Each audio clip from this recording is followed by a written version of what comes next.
Alright, Shalom. I like to say Kahalayam, Wahawadla, Yahweh, Bahasham, Yahushai, Bahasham, Rakakodash. Double honors the apostles and elders of Great Millstone and Ruel. Peace and blessing to the Akim that pushes through to the four corners of the earth. Right, his brother Yaba. As on spirit, I'll go through a few precepts. I'll entitle it, I shall give thee the heathen for an inheritance.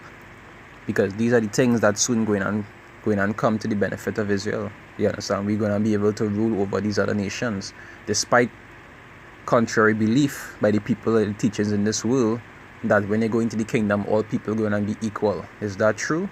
No. You understand? Israel going to rule over the other nations. First in hardcore slavery, right? Because it say that in that is Revelations 13, somewhere around 9. It say, if any man have an ear, let him hear. And that ear refer to what? Understanding. It say, he that leadeth into captivity shall go into captivity. And that is what going to happen with our oppressors. You can talk about that in Isaiah. It say, let's paraphrasing. Leading them into captivity. Whose captives they were? I believe it's Isaiah that is. You understand? We're going to actually be over them. And even after the time of slavery, when they return to their lands, we still going to be ruling over them. They're still going to be having to follow the ordinance that we give them, that the Lord gave them through us. You understand? We will still be over them. So would there be equality in the kingdom? No. Is there equality in this kingdom? No. You understand? There's no such thing as equality. Even when you look at the ordinance of the Lord. For the nation of Israel, it was children, then parents, the wife, then the husband, as in the husband is over the wife, and the Lord is over men, and so forth and so forth. So even in Israel itself, there's no such thing as equality. You understand? You could tell your children to go in the bed, they can't tell you go in your bed. You could tell your wife she can't go nowhere today, she can't tell you can't go nowhere today. Well, at least not in the natural order of things. In Esau's kingdom, that goes on, but in the Lord's ordinance, it doesn't work that way, because they are not equal. You understand? And that equality going to extend, that level of order is going to extend into the kingdom also, because you will be telling your wives what to do, you'll be telling your children what to do, parents will be telling the children what to do, and we will be over the other nations also, right? And that is something we're waiting on, to be over the heathens. Right, I'll read Psalms 2 I'll start from verse 8, right? It says Psalms 2 verse 8, it says, ask of me, and I shall give thee the heathen for thine inheritance. And that is what going on, that is what it's going on be, right? Through Mashiach first, and then the elect, and the rest of Israel. All of the scriptures say what? We are the elect is going to be joint heirs with him. So his glory is always also going to be our glory, just on a lower level, right? Say, ask of me, and I shall give thee the heathen for thine inheritance, and the utmost parts of the earth for thy possession. And Israel going to be ruling over what? All the earth, with Mashiach on the top, right? Okay, say what? They say all things were made by him and for him. He's the inheritor of all things. It say verse 9, it say, thou shalt break them with a rod of iron, because we're going to be very harsh towards them, especially for the 1,000 years of slavery that they have to serve. We're going to be very harsh towards them. When they get the land back and so forth, we'll deal with them according to fairness, but we'll still be over them. But for the first 1,000 years, the rod is going to be exercised very much, right? It said, thou shalt dash them in pieces like a potter's vessel. It say, be wise now therefore, O ye kings. It say, be instructed, ye judges of the earth. And that represents who? The elect, the ones that will actually hearken unto the things of the Lord and practice judgment how the Lord say to do it. Because the 2/3, the rebellious ones, they're not going to do these things, right? It says, serve the Lord with fear and rejoice with trembling. I'll jump to Revelation. Revelations No. 2 verse 25. Right? It's Revelations 2 verse 25. It say, but that which ye have already hold fast till I come. And he that overcometh and keepeth my works unto the end, to him I will give power over the nations. You understand? So the elect that keep these things, they're going to have power over the nations. They're going to be the rulers over even the rest of Israel, because they're going to be the higher ones in Israel, and they're going to have power over the other nations also. You understand?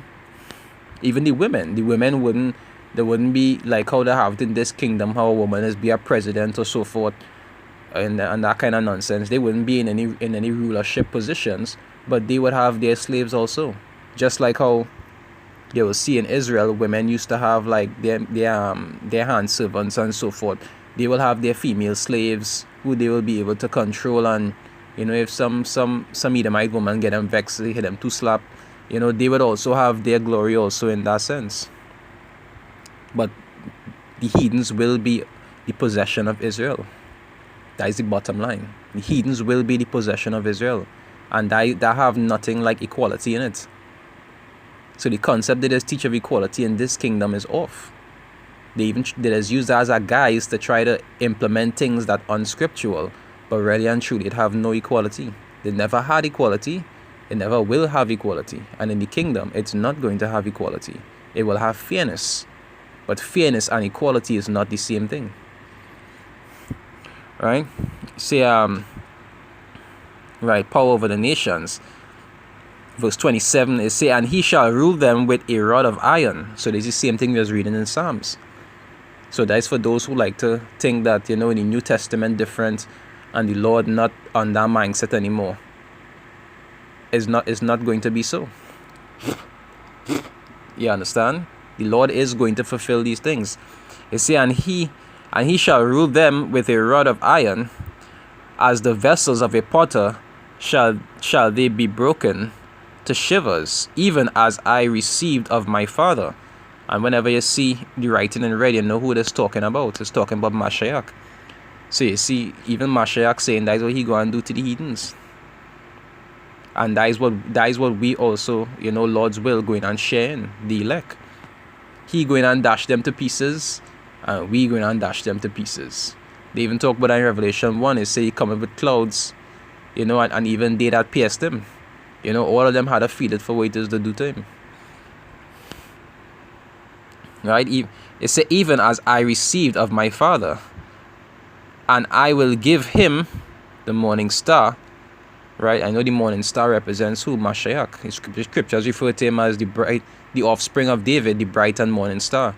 Even though this kingdom like to refer to the morning stars as Satan and all kind of nonsense, but according to the scriptures, the morning star is Mashiach, Yahushua Mashiach, which is the Messiah, right?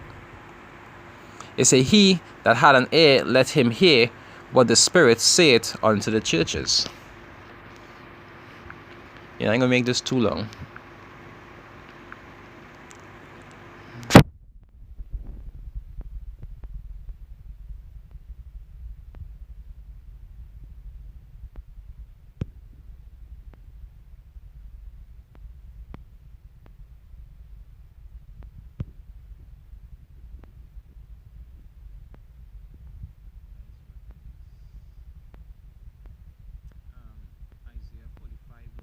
Right, it said, thus saith the Lord, the labor of Egypt and the merchants of Ethiopia. And this for those who like to call themselves Egyptians and Ethiopians and Africans and all these different things. Let me see what the Lord said that he going to do to these different nations. And merchandise of Ethiopia and the Sabaeans, men of stature, shall come over unto thee, and they shall be thine. That is what? That is possessing somebody else. You understand? And that is not equality. Israel going and possess the heathens. First in slavery, hardcore slavery, and then even after slavery, when they get a return to their lands, they will still be tributary unto us, and they will still have to follow the ordinances that we just put down. Just like how you see in Maccabees, when it is we was under the Greeks at that time.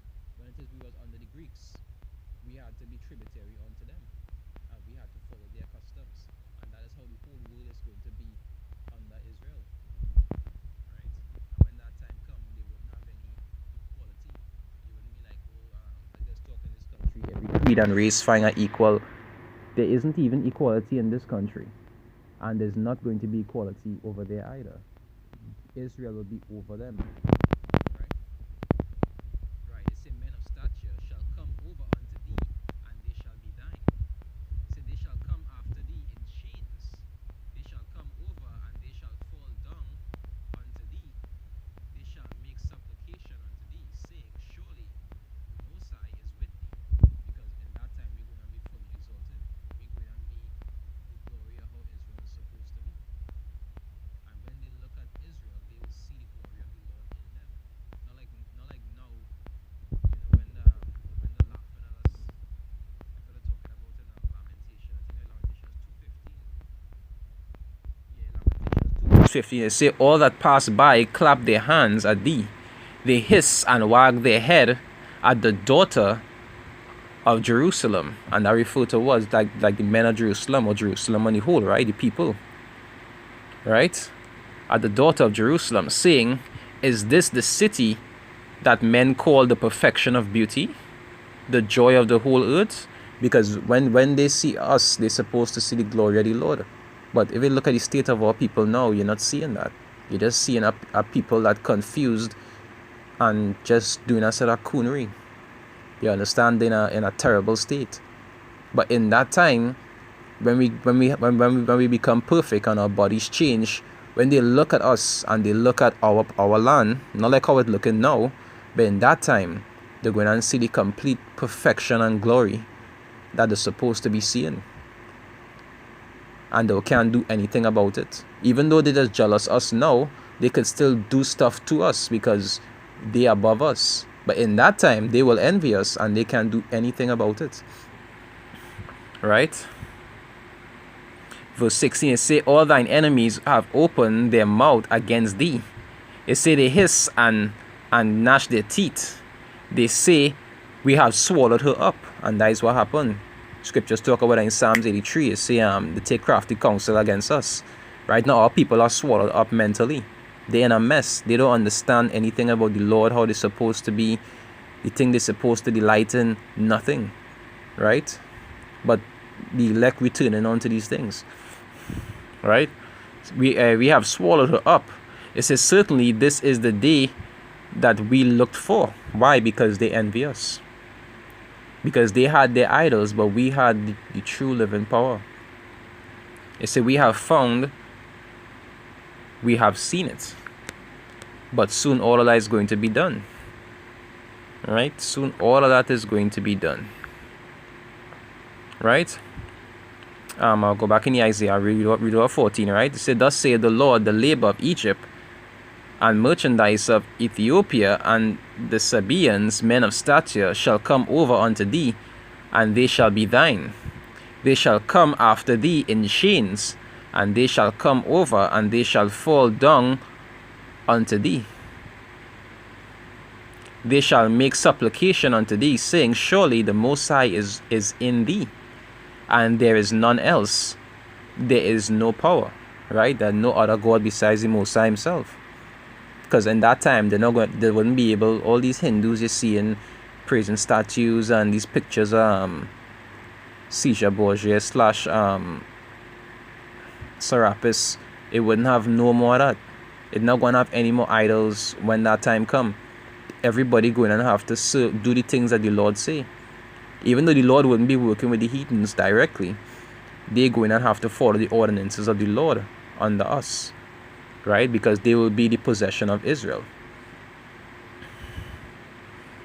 Right? Now I said I'll go through a few precepts to talk about that, because that time coming soon. Even though they're getting to enjoy themselves now, try not to take it on too much, because this is their kingdom. This is their inheritance. Once we do what we're supposed to do, in time to come, they will be our inheritance, along with all the benefits of the kingdom and all the promises and so forth. And that time is coming soon. They will soon be ours. The kingdom will be ours. And all the benefits that come with it is just to hold firm until the end and do the things that are written therein. Anyway, I hope it was edifying. With that, I say shalom.